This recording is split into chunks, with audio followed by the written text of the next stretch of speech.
Hello guys, welcome to new learning platform. Guys, UGC NET आणि Maharashtra set या एक्झामच्या दृष्टिकोनातून paper first जो सर्व फॅकल्टीसाठी कॉमन असतो त्यासाठी आपण पूर्णपणे टॉपिक वाईज सिरीज पाहत आहोत. यामध्ये गाईज आपण already higher education, teaching aptitude, research aptitude आणि ICT हे चारही टॉपिक पूर्णपणे कंप्लीट केले आहे आणि आपण आता पाहत आहोत कम्युनिकेशन आणि त्याचबरोबर पीपल डेव्हलपमेंट अँड एन्व्हायरमेंट हे दोन्ही टॉपिक आपण सायमल्टेनियसली कव्हर करत आहोत. आजच्या व्हिडिओमध्ये आपण कम्युनिकेशन या संदर्भात पार्ट 9 हा आजचा आपण डिस्कशन करणार आहोत. म्हणजेच याआधी पार्ट 8 मी डिस्कशन केले आहेत. गाईज, या पार्ट 9 मध्ये काही प्रिव्हियस इयर क्वेश्चन आहेत. आता कोणते प्रिव्हियस इयर क्वेश्चन? यामध्ये मी सेट 2000 चा जो एक्झाम झाला 2020 चा त्या सर्व सेटचे मी प्रिव्हियस इयर क्वेश्चन घेतले आहेत. त्याचबरोबर जो नेट एक्झाम झाला त्यातील काही प्रिव्हियस इयर क्वेश्चन घेतले आहे. जे आता हे सेटचे क्वेश्चन कसे प्रकारे येतात ते पूर्णपणे डिटेलमध्ये आपण सोल्युशन करून घेणार आहोत. म्हणजे प्रत्येक ऑप्शन पण आपण ॲनालिसिस करणार आहोत की हा ऑप्शन का राईट आहे, बाकीचे ऑप्शन का रॉंग आहे. या पद्धतीने आपण पूर्णपणे प्रिव्हियस इयर क्वेश्चन सोडत जाणार आहोत. तर गाईज, व्हिडिओ सुरू करण्याआधी जर तुम्ही चॅनलवर नवीन असाल तर नेट आणि सेटच्या अपडेटसाठी या चॅनलला सबस्क्राईब करू शकता. त्याचबरोबर आपली VPD एज्युकेशन टेलिग्राम चॅनल आहे, त्याचे लिंक कुठे डिस्क्रिप्शन बॉक्समध्ये दिलेली, तिथून तुम्ही त्याला जॉईन करू शकता, जेणेकरून या लेसनची PDF वगैरे हे कंप्लीट झाल्यानंतर तुम्हाला तिथे अवेलेबल होत जाईल. तर काही सुरू करूया लेसन. गाईज, आपण पाहतो कम्युनिकेशन आणि यामध्ये आपण पाहतो प्रिव्हियस इयर क्वेश्चन. यामध्ये म्हणलंय आम्ही 2020 चे सर्व प्रिव्हियस इयर क्वेश्चन आपण पहिल्यांदा कव्हर करणार, म्हणजे लेटेस्ट क्वेश्चन कव्हर करणार. आणि एक महत्त्वाची गोष्ट म्हणजे काहीच आपला जो लास्टचा जो क्वेश्चन असेल, म्हणजे प्रत्येक व्हिडिओमध्ये लास्टचा क्वेश्चन, तो लास्टचा क्वेश्चन मी माझ्या अकॉर्डिंगली ॲड केला आहे. कारण का तर त्यामध्ये माझं एम आहे कन्सेप्ट तुम्हाला क्लिअर करायचा आहे. म्हणजे लास्टचा क्वेश्चन हा प्रिव्हियस इयरचा नसेल, तो फक्त मी कन्सेप्ट बायडिंगसाठी ॲड केलेला आहे. तुमच्या त्या क्वेश्चननुसार मी अनेक कन्सेप्ट समजून सांगणार आहे. तुम्हाला आजच्या व्हिडिओमध्ये पण जो लास्टचा क्वेश्चन असेल त्यानुसार तुम्हाला अनेक कन्सेप्ट तुम्हाला समजून येतील. तर काहीच सुरू करूया व्हिडिओ. तर काहीच आजचा पहिला क्वेश्चन नेट एक्झाममध्ये 2020ला विचारला होता. क्वेश्चन काय ते पहिलं वाचा. Which of the following can be consider as a psychological barrier of effective communication. Effective communication आहे, यामध्ये सायकोलॉजिकल बॅरियर कोणते असतात ते खालीलपैकी ओळखायचे आहेत. तर पहिलं आहे डिस्क्रिप्टिव्ह मेसेज. डिस्क्रिप्टिव्ह मेसेज हा सायकोलॉजिकल बॅरियर असेल का? नाही. एखाद्या मेसेजला आपण डिस्क्रिप्टिव्ह लिहितोय, हे बॅरियर नाही, उलट ॲडव्हान्टेज आहे. म्हणजे हा बॅरियर नाही आहे, म्हणजे एक कॅन्सल होतो. त्यानंतर बी इनअटेंटिव्हनेस. शब्द काय? इनअटेंटिव्हनेस. आपल्याला लगेच कळते निगेटिव्ह टर्म आहे. निगेटिव्ह टर्म आहे आणि अटेंटिव्हनेस हा शब्द आला आहे, म्हणजेच हा कशाशी रिलेटेड आहे? माइंडशी रिलेटेड आहे. कारण सायकोलॉजिकल बॅरियर जे असतात ते माइंडशी रिलेटेड असतात, म्हणून हा बॅरियर आहे. म्हणजे बी आपला ऑप्शन आहे. पण आणखी कोणते ऑप्शन आहेत ते पाहूया. सी काय म्हणतोय? Too much Reliance on the return world. Too much Reliance. Reliance म्हणजे काय? एखाद्या गोष्टीवर, म्हणजे जे रिटर्न शब्द आहेत त्याच्यावर जास्तीत जास्त विश्वास असतो. हा काय सायकोलॉजिकल बॅरियर असू शकतो. कारण एखादी, आता फॉर एक्झाम्पल, एक आग लागली एखाद्या ठिकाणी आणि एक माणूस ओरडत आलाय, म्हणजे तिकडून ओरडत आलाय आग लागली आग लागली, आणि तो काय म्हणन, एखादा समोरचा माणूस आहे तो म्हणा मला रिटर्नमध्ये लिहून दे तरच मी विश्वास ठेवेन. म्हणजेच टू मच रिलायन्स नको आहे आपल्याला. वर्बल पण वर रिलायन्स पाहिजे, नुसता टू मच म्हणजे सर्वात जास्त रिलायन्स नुसता रिटर्नवरच पाहिजे. हे बॅरियर घडू शकतं, सायकोलॉजिकल बॅरियर आहे. कारण मी तुम्हाला काय सांगितलं, आग लागली तिकडून माणूस ओरडत आलाय, तिकडं आग लागली मोठ्याने, आणि तुम्ही काय म्हणताय, नाही नाही मला रिटर्न लिहून दे तरच माझा विश्वास बसन. तर हे बॅरियर आहे. कारण का? त्याचं माइंड योग्य नाही आहे, म्हणून याला सायकोलॉजिकल बॅरियर म्हणू शकतो. म्हणजे बी आणि सी हे दोन्ही ऑप्शन आहे. त्यानंतर लिमिटेड रिटेन्शन. शब्द काय? रिटेन्शन. लिमिटेड आहे म्हणजे निगेटिव्ह टर्म आहे. BCD. डी पण येईल त्याच्यात. त्यानंतर लॉजिकल ऑर्गनायझेशन. लॉजिकल ऑर्गनायझेशन हे बॅरियर नसेल कोणत्या गोष्टीचं, म्हणजे हा पॉईंट पॉझिटिव्ह आहे, म्हणून ई नसेल. म्हणजे ई काय आहे? ई नाही येणार आपल्या ऑप्शनमध्ये. आणि लास्टचा ऑप्शन आहे F नंबरचा, फ्लो ऑफ थॉट.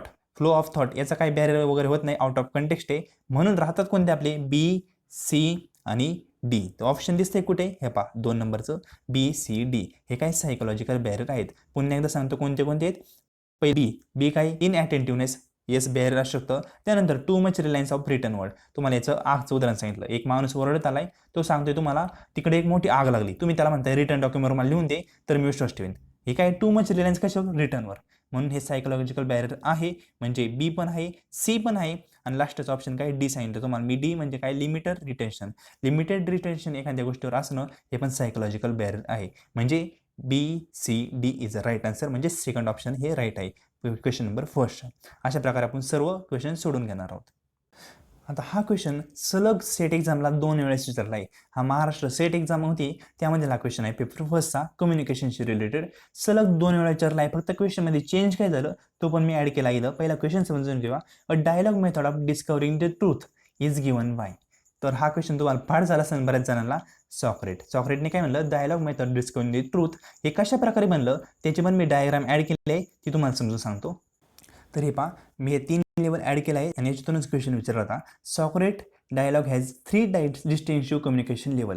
म्हणजे सॉक्रेट आहे त्यांनी काय केलं, डायलॉगला 3 लेवलमध्ये क्लासिफाय केलं आहे. पहिली लेवल आहे डायलॉग ऑर कन्व्हर्जन इटसेल्फ, म्हणजे कन्व्हर्जन आणि डायलॉगचं इटसेल्फ म्हणजे स्वतःशी कन्व्हर्जन करायचं. त्यानंतर स्ट्रॅटेजिक डिस्कोर्स, डीपमध्ये जायची गरज नाही, फक्त या लेवल जरी पाठ ठेवला तरी सफिशियंट आहे. क्वेश्चन येऊ शकतो या लेवलमार्फत.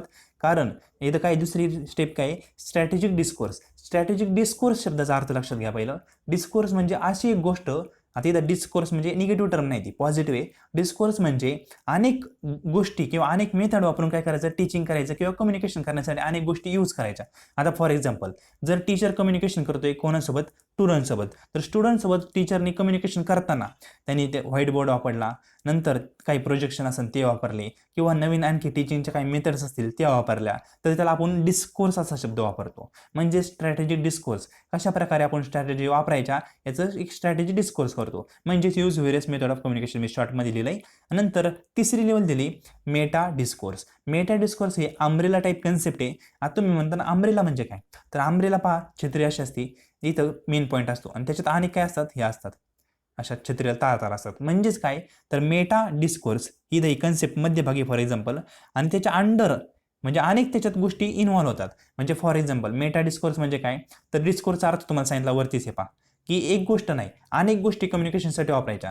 आणि मेटा डिस्कोर्स म्हणजे काय, तर ही फॉर एक्झाम्पल मेन गोष्ट आहे, ती गोष्ट एक्सप्लेन करण्यासाठी आपण काय केलं, प्रोजेक्शन वापरलं किंवा व्हाईट बोर्डही वापरला किंवा आपण एखादी PPT वापरली. म्हणजे अशा अनेक गोष्टी आपण एकच गोष्ट प्रेझेंट करण्यासाठी वापरतो, तेव्हा आपण त्याला मेटा डिस्कोर्स थोडक्यात म्हणतो. पूर्णपणे डीप मी त्या गोष्टी ॲड केलेल्या नाही आहेत, कारण एक्झामच्या दृष्टिकोनातून हे महत्त्वाचे पण नाहीत. तुम्हाला पाठ काय करायचं, तर ह्या 3 लेवल, पहिला आहे डायलॉग ऑफ कन्व्हर्जन इटसेल्फ, ही फर्स्ट लेवल दिली ती कोणी, सॉक्रेटनी. त्यानंतर स्ट्रॅटेजिक डिस्कोर्स ही सेकंड लेवल दिली ती, आणि नंतर मेटा डिस्कोर्स ही थर्ड लेवल दिली ती. क्वेश्चन येऊ शकतो. आणि जे आहे ना dialogue method discover the truth is given by Socrates, हे तिसऱ्या लेवलचा पार्ट आहे. कारण सॉक्रेटनी म्हणलंय काय, जर अनेक आपण डायलॉग करण्यासाठी मेथड वापरल्या तर ट्रूथ काय होतं, बाहेर येतं त्याच्यामार्फत, असं सॉक्रेटनी तिसऱ्या लेवलमध्ये म्हणलंय मेटा डिस्कोर्समध्ये. हे लक्षात ठेवा.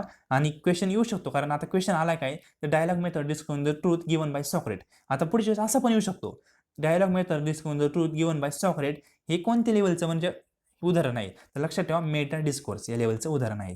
ह्या 3 लेवल पाठ करा, त्याच्यावरचं पाठ केलं नाही तरी चालेल, फक्त लेवल नावं त्यांच्या पाठ करणं गरजेचं आहे. तर आपण क्वेश्चन पुन्हा एकदा जाऊया. क्वेश्चन होता dialogue method discover truth is given काय, म्हणजे ट्रूथ इज गिवन बाय सॉक्रेटनी दिलेलं आहे. क्वेश्चन पार्ट बऱ्याच जणांचा त्यांचा झाला असेल, कारण मी प्रिव्हियस इयर क्वेश्चन सर्व सोडून घेतला आहे. कधीपासून, 2018चा पण सोडून घेतला आहे, 19चा पण सोडून घेतला आहे आणि 20चा पण सेट एक्झामचा प्रिव्हियस इयर क्वेश्चन आहे, तीनही मी पूर्णपणे डिटेलमध्ये सोडून घेतलेला आहे. आपल्या चॅनलला व्हिजिट द्या, प्लेलिस्टमध्ये पहा, हे सर्व क्वेश्चन पेपर तुम्हाला तिथं अवेलेबल होतील. आणि त्याच्यातील काही मॅथचे क्वेश्चन मी रिझर्व्ह ठेवले आहे, ते आपण जेव्हा या कोर्सचा मॅथमॅटिक्सचा आपण लेक्चर पाहू त्यामध्ये आपण सर्व प्रिव्हियस क्वेश्चनमधील मॅथ पण सोडून घेणार आहोत, तेव्हा ते तुमचे कव्हर होतील. तर सांगायचं काय, सेकंड नंबरच्या क्वेश्चनचं आन्सर पण सेकंडच आहे, राईट. आता हे पहा, 2019ला त्यांनी 2019ला क्वेश्चन विचारला होता सेकंड नंबरचा, आणि 2020ला हा क्वेश्चन विचारला थर्ड नंबरचा. क्वेश्चन चेंज काय केला फक्त पहा, Socrates has given dash dash method discover the truth. शब्द तुम्हाला लगेच कळाला, डायलॉग. म्हणजे फक्त माझं म्हणणं काय, तुम्ही 2019चा क्वेश्चन पेपर फक्त वाचून जरी गेले असते, म्हणजे क्वेश्चन जरी वाचला असता, तरी तुम्हाला 2020च्या या क्वेश्चनचं आन्सर आलं असतं. कारण क्वेश्चन डायरेक्ट विचारलं त्यांनी, Socrates has given dialogue method discover the truth, म्हणजे आन्सर लगेच कळालं आपलं. डायलॉग मेथड असे ती काय करते, ट्रूथ सांगते. अशा प्रकारे आपण थर्ड क्वेश्चनचा answer number D is right answer. म्हणून मी सांगतो प्रिव्हियस इयर क्वेश्चन पेपर सोडून जात जा, कारण मी जास्त नाही म्हणत, पण 2 ते 3 प्रश्न ॲज इट इज प्रिव्हियस इयरचे येतात. कसे येतात, जसे असा हा आलाय. मागच्या वेळेस क्वेश्चन होता dialogue method discover the truth is given by, तर असा मागच्या वेळेसचा क्वेश्चन होता, कधी 2019चा. आणि 2020ला हा क्वेश्चन आला, हे पहा, Socrates has given dash dash, एक minute sorry, dash dash dash method is true, म्हणजे डायलॉगचा आपल्याला इथं फक्त डायलॉग शब्द टाकायचा होता. तुम्हाला 2 मार्क इझिली भेटले असते, म्हणून प्रिव्हियस इयर क्वेश्चन पेपर सोडून द्या. थर्ड क्वेश्चनचा आन्सर डी हेट आहे. नेक्स्ट क्वेश्चन पाहू. आता हा क्वेश्चन फुल फॉर्मशी रिलेटेड आहे. Which of the following is a correct full form of TRAI चा फुल फॉर्म विचारलाय. तर telecom regulatory authority of India, full form लक्षात ठेवा, telecom regulatory authority of India. आणि मी सांगितल्याप्रमाणे जे रॉंग फॉर्म आहेत त्यांना वाचायचंच नाही. जर ते वाचले आणि चुकून जर पाठ झाले तर एक्झामला तुम्ही त्याला सिलेक्ट करता आणि आन्सर चुकू शकतो. म्हणून रॉंग कधीच वाचायचे नाही, फक्त राईट जो आहे तोच वाचायचा. Telecom regulatory authority of India हा काय फुल फॉर्म आहे, TRAI चा फुल फॉर्म आहे. तर नेक्स्ट क्वेश्चन पाहूया. खूप बेसिक क्वेश्चन होता. In which year information technology act was enact in India. म्हणजे IT ॲक्ट कधी आलता ते विचारलंय. साधा सिंपल क्वेश्चन, 2000 साली IT ॲक्ट आलता. लहान लहान मुलांना माहीत असेल, जर नसेल तुम्हाला माहीत हा तुमचा दोष नाही, कारण इन्फॉर्मेशन टेक्नॉलॉजी हे जे आपण म्हणतो कॉमर्स यांना जास्त आहे, पण आर्ट्स वगैरे फॅकल्टीला हे इन्फॉर्मेशन टेक्नॉलॉजी काही संबंध नसतो, म्हणून त्यांना ॲक्ट नसेल माहीत. पण दुसऱ्या फॅकल्टीला माहीत असायला हवा अशी माझी एक्सपेक्टेशन आहे. पुन्हा एकदा सांगतो, लक्षात ठेवा, information technology act IT act आलता 2000ला आणि याचं अमेंडमेंट पण झालेलं आहे. ते अमेंडमेंट कधी झालं हे तुम्ही पाहून घ्या, मी सांगणार नाही, मला माहिती आहे पण मी सांगणार नाही, तुम्ही तुमचं गुगलवर पाहून घ्यायचं. फक्त लक्षात ठेवा, जो IT act main IT act म्हणतोय मी मेन, तो आलता 2000 साली. त्यानंतर the component of communication cycle are sender, message, receiver and dash dash dash. हा क्वेश्चन 100% मी म्हणून चॅलेंजिंग होता, पण सेट भाऊनीचं चॅलेंजिंग ॲक्सेप्ट केलं नाही. आता ते का केलं नाही ते त्यांच्या बेसिसवर क्वेश्चन असेल, पण माझ्यामध्ये चॅलेंजिंग होता, कारण यांनी विचारलंय काय, म्हणजे 2020चा क्वेश्चन आहे, लेटेस्ट क्वेश्चन आहे, काही जुना नाही. The component of communication cycle are sender, message, receiver आणि ऑप्शन यायला पाहिजे होतं फीडबॅक, पण तुम्ही आन्सर की पाहिलं तर मीडिया त्यांनी राईट आन्सर दिले.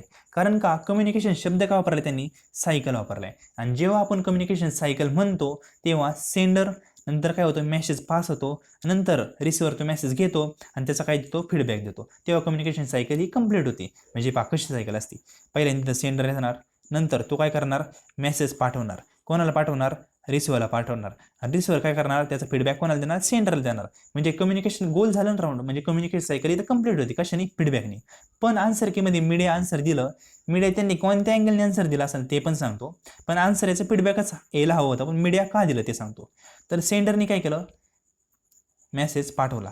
कसा पाठवला, त्यासाठी मीडिया तर लागल, तर मीडियाने पाठवला. फॉर एक्झाम्पल तो कोणाला भेटला, रिसिव्हरला भेटला, आणि रिसिव्हर तो मेसेज पुन्हा सेंडरला, म्हणजे त्याचा फीडबॅक कशा प्रकारे देऊ शकतो, तर त्यांना वाटलं असेल मीडिया, आणि मीडियामार्फत ते फीडबॅक देऊ शकतो. म्हणून कम्युनिकेशन सायकल कंप्लीट करण्यासाठी अकॉर्डिंग टू सेट भवन, मीडिया इज अ इसेन्शियल घटक. कारण फीडबॅक पण आवश्यक आहे, पण फीडबॅक देण्यासाठी पण काहीतरी मीडिया आवश्यक आहे ना, म्हणून त्या दृष्टिकोनातून त्यांनी काय दिलं, मीडिया हे आन्सर कीमध्ये राईट आन्सर दिलं. पण तुमच्याकडून हा क्वेश्चन चुकला असेल तर यात मी तुम्हाला कधीच दोष देणार नाही, कारण हा क्वेश्चन थोडा ट्रिकी होता, कारण त्यांनी मीडिया का वापरलं, म्हणजे अनेकांकडून चुकला, माझ्याकडून पण चुकला. फर्स्ट जेव्हा मी पहिल्यांदा पाहिला तेव्हा मी पण याचं फीडबॅकच आन्सर दिलं, पण त्याचं ॲक्च्युली मीडिया आन्सर आहे. कारण का, मेसेज सेंडरकडून रिसिव्हरकडे जाण्यासाठी आणि रिसिव्हरकडून परत सेंडरला फीडबॅक येण्यासाठी हेल्प कोण करतं, मीडिया करतं. आणि कम्युनिकेशन सायकल कंप्लीट करण्यासाठी मीडिया हा सर्वात जास्त महत्त्वाचा घटक आहे. म्हणून 6 नंबरच्या क्वेश्चनचं second is the right answer. Next question पाहूया. मी तुम्हाला जितकं सोप्या पद्धतीने सांगता येईल तितकं प्रयत्न करतोय, जितकं मला जमेल तितक्या पद्धतीने सांगतोय. नंतर which of the following is one of the communication base number of parties involve. आता हा क्वेश्चन खूप सोपं होता, याचं मी तुम्हाला सांगितलं होतं, नंबर ऑफ पार्टीज इन्व्हॉल्व म्हणजे पार्टीज इन्व्हॉल्व याच्या बेसवर कोणतं कम्युनिकेशन असतं, याचं आन्सर आहे हॉरिझॉन्टल कम्युनिकेशन, आणि हे राईट आहे. तर का, हे पहा, हॉरिझॉन्टल कम्युनिकेशन तुम्हाला सांगितलं होतं कसं, जेव्हा सेम लेवलच्या व्यक्तीमध्ये कम्युनिकेशन होतं. मी काय म्हणलंय, सेम लेवल, शब्द काय आलाय, लेवल, आणि जेव्हा लेवल शब्द येतो तेव्हा अनेक पार्टीज असतात. शब्द काय, मी याचं कीवर्ड काय सांगितलं, जेव्हा तुम्ही आपला क्रॅश कोर्स पाहिला असेल त्यामध्ये म्हणलंय हॉरिझॉन्टल कम्युनिकेशन हे सेम लेवलच्या व्यक्तीमध्ये होतं. म्हणजे याचं उदाहरण पण दिलं, परचेस मॅनेजरचं दुसऱ्या परचेस मॅनेजरची, किंवा परचेस मॅनेजरचं कोणाची, सेल्स मॅनेजरची, नंतर आणखी कोणाशी, प्रोडक्शन मॅनेजर, नंतर आणखी सर्व्हिस मॅनेजर. हे कोण आहेत, सर्व मॅनेजर आहेत. ह्या मॅनेजरशी झालेल्या कम्युनिकेशनला आपण हॉरिझॉन्टल कम्युनिकेशन म्हणतो. या सर्वांची लेवल काय, सेम आहे, किंवा प्रिन्सिपलचं दुसऱ्या प्रिन्सिपलची, किंवा एका टीचरचं दुसऱ्या टीचरशी, किंवा स्टुडंटचं स्टुडंटशी. हे काय, सेम लेवलचे लोक आहेत, स्टुडंट एक स्टुडंट, टीचर, प्रिन्सिपल, हे सेम लेवल आहे. आणि सेम लेवलमध्ये जेव्हा कम्युनिकेशन होतं त्याला आपण हॉरिझॉन्टल कम्युनिकेशन म्हणतो. आणि मी तीनदा शब्द कोणता वापरतोय, सेम लेवल. लेवल शब्द आला म्हणजे आपल्याला कळतं लेवल म्हणजे काय, अनेक घटक, एक घटक नाही, कारण एका घटकाचे कधी लेवल होत नाही. जेव्हा अनेक घटक इन्व्हॉल्व असतात तेव्हा काय होते, लेवल हा तयार होती. आणि जेव्हा सेम लेवलचं कम्युनिकेशन असतं त्याला आपण हॉरिझॉन्टल कम्युनिकेशन म्हणतो. आणि द क्वेश्चन होता नंबर ऑफ पार्टीज इन्व्हॉल्व, याच्या बेसिसवर आपण कोणतं कम्युनिकेशन पाहू शकतो. तर हॉरिझॉन्टल कम्युनिकेशन पाहू शकतो, कारण इथं लेवल शब्द हा कीवर्ड आहे. सेम लेवल आणि लेवल शब्द आला म्हणजेच अनेक त्याच्यात पार्टीज आहेत असं आपण ओळखू शकतो. आणि नंतर पर्सनल कम्युनिकेशन, पर्सनल म्हणजे दोन व्यक्तींचं वैयक्तिक कम्युनिकेशन. नंतर फॉर्मल म्हणजे काय, तर फॉर्मल कम्युनिकेशन जिथं ऑथॉरिटी असते, रिस्पॉन्सिबिलिटी असते, रूल्स असतात, रेग्युलेशन असतात, जिथं ते कम्युनिकेशन असतं त्याला फॉर्मल कम्युनिकेशन म्हणतो. म्हणजे फॉर एक्झाम्पल एका टीचरनी प्रिन्सिपलला एखादं लेटर हेड दिलं ते फॉर्मल कम्युनिकेशन, किंवा टीचर आणि प्रिन्सिपलची मीटिंग चालू आहे ते फॉर्मल कम्युनिकेशन, किंवा एखादी कॉन्फरन्स चालू आहे आणि ते कॉन्फरन्समध्ये डिस्कशन होते ते फॉर्मल कम्युनिकेशन. फॉर्मल म्हणजे काय, त्याला काहीतरी स्ट्रक्चर आहे, काहीतरी नियम आहेत, कोणी कोणाशी काहीही बोलू शकत नाही. म्हणजे असं फॉर्मॅलिटी असतात त्याच्यात, फॉर्मॅलिटी कीवर्ड फॉर्मॅलिटी असतात त्याच्यात, काय फॉर्मल कम्युनिकेशन म्हणतो. म्हणजे ऑथॉरिटी असतात तिथं, रिस्पॉन्सिबिलिटी असतात, त्याला म्हणतो आपण फॉर्मल. नंतर इनफॉर्मल, इनफॉर्मल म्हणजे काय, तुम्ही जेवण करायला बसले, गप्पा मारताय, ते इनफॉर्मल कम्युनिकेशन. दोन लेडीज कुठं बाजारात भेटल्या भाजी घेताना त्यांच्यात जे कम्युनिकेशन झालं इनफॉर्मल कम्युनिकेशन. तर सर्व कन्सेप्ट कळणार असेल तुम्हाला 4 आणि लक्षात ठेवा 7 नंबरच्या क्वेश्चनचं आन्सर हॉरिझॉन्टल कम्युनिकेशन आहे, कारण याच्यात नंबर ऑफ पार्टीज किती इन्व्हॉल्व आहेत यावर हे कम्युनिकेशन डिपेंड असतं. नेक्स्ट क्वेश्चन पाहूया. नेक्स्ट क्वेश्चन खूप सोपा आहे, तुम्ही एकदा वाचला तरी तुम्हाला सोडवता येईल, याच्यासाठी अभ्यासाची गरज नाही. Characteristics of mass media communication are the large number of audience, heterogeneous audience and scatter audience. आता डायरेक्ट त्यांनी सांगितलं की मास मीडियाचे कॅरेक्टर काय आहेत, कॅरेक्टरिस्टिक काय आहेत. लक्षात ठेवा एक्झामला येऊ शकतं खालीलपैकी कोणतं मास मीडियाचं कॅरेक्टर्स आहे. मग ऑप्शनमध्ये देते हेट्रोजेनस ऑडियन्स हे आहे, नंतर स्कॅटर ऑडियन्स हे पण आहे म्हणजे विखुरलेले, हेट्रोजेनस म्हणजे बहुजिन्सी, हे काही कॅरेक्टरिस्टिक आहे कशाचं मास मीडिया. आणखी कोणतं इथे विचारलं आहे तर इटलेट म्हणजे अशिक्षित ऑडियन्स हे नाही, कशाचंच नसू शकतं कॅरेक्टरिस्ट. नंतर नॉईज डिस्टर्बन्स, नॉईज तुम्हाला डिस्टर्ब करतो हे कॅरेक्टर असेल का, कशाचं नाही म्हणजे हे पण नाही आहे. नंतर absence of direct feedback, yes हे कॅरेक्टर आहे, कसं आहे तिथं मला सांगतो. नंतर पॉवरफुल मीडिया हे पण कॅरेक्टर आहे, पण ॲब्सेन्स ऑफ मीडिया हे काही कॅरेक्टर आहे कशा पारपत तर तुम्हाला सांगतो. तुम्ही एखादा for example T V show पाहताय आणि तुम्हाला तो टी व्ही शो आवडला, तुम्हाला लगेच त्याचा फीडबॅक इमिजिएटली देता येतो का, नाही देता येत. तुम्हाला काय करावं लागतं, त्याचं एक काहीतरी मेल वगैरे त्यांना करावं लागेल आणि तशा प्रकारे तुम्ही फीडबॅक देऊ शकता. किंवा तुम्ही न्यूजपेपर वाचताय, म्हणजे मास मीडिया कोणते कम्युनिकेशन असतं जे लार्ज ऑडियन्समध्ये असतं. फॉर एक्झाम्पल सिग्नल लागलाय, तुम्ही सर्व थांबता, हे मास मीडियाचं उदाहरण आहे. किंवा न्यूजपेपर सर्वांसाठी येतो सेम असतो, हे मास मीडियाचं उदाहरण आहे. टी व्ही न्यूज पाहता, ते सर्व मास मीडियाचे उदाहरण आहेत, त्याला आपण मास मीडिया कम्युनिकेशन म्हणतो. आणि त्यात कसं असतं, ॲब्सेन्स असतो काय, डायरेक्ट फीडबॅक. तुम्ही न्यूज पाहता पाहता डायरेक्ट त्यांना फीडबॅक देऊ शकत नाही. किंवा तुम्ही एखादी जाहिरात पाहिली, ती जाहिरात तुम्हाला खूप आवडली, त्याच्याबद्दल तुम्ही डायरेक्टली जाहिरातच्या ऑफिसला फीडबॅक नाही देऊ शकत, म्हणून ॲब्सेन्स असतो काय, डायरेक्ट फीडबॅक. तर मास मीडियाचे उदाहरण किंवा कॅरेक्टरिस्टिक आहे, लक्षात ठेवा ॲब्सेन्स ऑफ डायरेक्ट फीडबॅक. तर 8 नंबरच्या क्वेश्चनचं सी हे राईट आन्सर आहे. नेक्स्ट क्वेश्चन पाहूया. आता हा पण सोपाच क्वेश्चन होता, अभ्यासाची गरज नव्हती. Serial function of sender in communication cycle are as follow, म्हणजे पुन्हा कम्युनिकेशन सायकलचीच रिलेटेड क्वेश्चन आहे. फर्स्ट ऑप्शन काय म्हणतोय तर म्हणजे सायकल ओळखायची कम्युनिकेशनची, कलेक्शन, फॉर्म्युलेशन, इनकोडिंग आणि प्रोजेक्शन. कलेक्शन, फॉर्म्युलेशन, इनकोडिंग आणि प्रोजेक्शन ही सायकल आहे का, येस डेफिनेटली हेच आन्सर आहे. पण पुन्हा आपण एकदा बाकीचे ऑप्शन पण पाहूया. Receiving, decoding. आता रिसिविंग पहिल्यांदा नसेल, रिसिविंग सगळ्यात लास्टला असतं म्हणून बी नाही. नंतर रिसिविंग म्हणजे सी पण नाही, इथं रिसिविंग शब्द पहिला आलाय. नंतर इनकोडिंग, फॉर्म्युलेशन.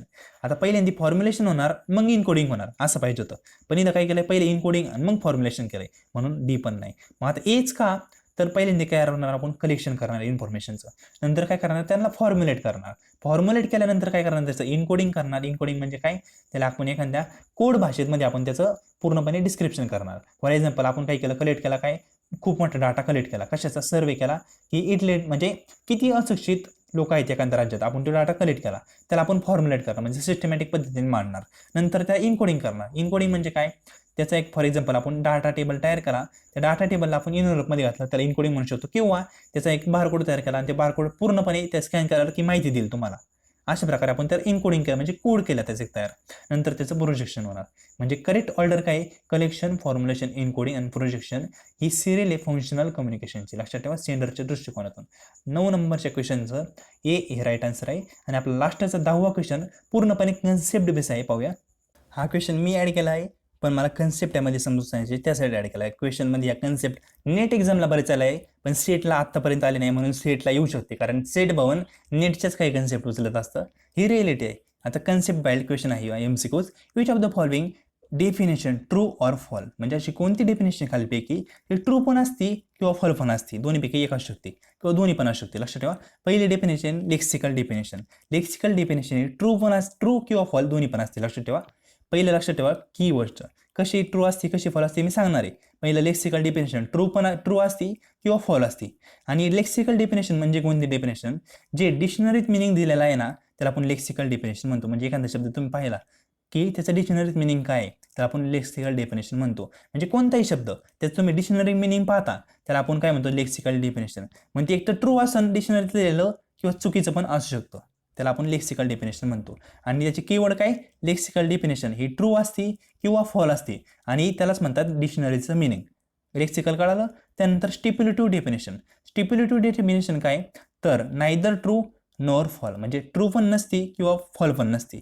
म्हणजेच काय, फॉर एक्झाम्पल याचं उदाहरण सांगतो. पहिले काय होते, PC म्हणजे पर्सनल कॉम्प्युटर होते, त्याचं नवीन एक्सटेंडेड व्हर्जन आलं लॅपटॉप.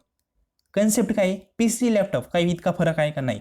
म्हणजे PCलाच त्यांनी थोडंसं चेंज केलं, आकार वगैरे तर चेंज केला आणि त्याला लॅपटॉप न दिला. याला काय म्हणतात, स्टिप्युलेटिव्ह डेफिनेशन. ती ट्रू पण नसती फॉल पण नसती. म्हणजेच जे ओल्ड शब्द आहेत ना त्यांनाच न्यू मिनिंग देतात, त्याला म्हणतो आपण स्टिप्युलेटिव्ह डेफिनेशन. लक्षात ठेवा, नायदर ट्रू नॉर फॉल असं येत असतं. कारण इथं कसं क्वेश्चन आला, which of the following definition true or fall, म्हणजे क्वेश्चन विचारला ना ट्रू ऑर फॉल कोणती डेफिनेशन आहे, तुम्हाला कळलं का लेक्सिकल डेफिनेशन, कारण इथं मी डायरेक्ट लिहिलंय. तसं क्वेश्चन येऊ शकतो, which of the following definition neither true nor fall, मग तुम्हाला ओळखायचं स्टिप्युलेटिव्ह डेफिनेशन. स्टिप्युलेटिव्ह डेफिनेशन म्हणजे काय, जुने शब्द नवीन वर्ल्डमध्ये डिफाईन करायचे. म्हणजे PCला आता लॅपटॉप म्हणतात अशा प्रकारे, PCचं एक्सटेंडेड व्हर्जन लॅपटॉप तसं. नंतर तिसरी आहे प्रिसायसिंग डेफिनेशन. आता प्रिसायसिंग डेफिनेशन म्हणजे काय, प्युअर जे शब्दाचं मिनिंग आहे ना तेच ॲज इट इज. म्हणजे काय, आपली जी आहे ॲम्बिग्युटी ते काय करतं, प्रिसायसिंग डेफिनेशन कमी करतं. नंतर आहे पर्सिव्हिसिव्ह डेफिनेशन. पर्सिव्हिसिव्ह म्हणजे काय, तर इफेक्ट ऑफ अदर. म्हणजे फॉर एक्झाम्पल इमोशन्स असतात त्याच्यात, मन एखाद्याचं ओळखण्याचा आपण प्रयत्न करतो ना त्याला आपण पर्सिव्हिसिव्ह डेफिनेशन म्हणतो. जे मी आत्ता सांगितलं आहे ते पुन्हा थोडा वेळ रिपीट करा, ऐका. इतकंच महत्त्वाचं आहे या डेफिनेशनमध्ये, दुसरं काही डीपमध्ये जायची गरज नाही. पुन्हा एकदा रपास रिपीट करतो.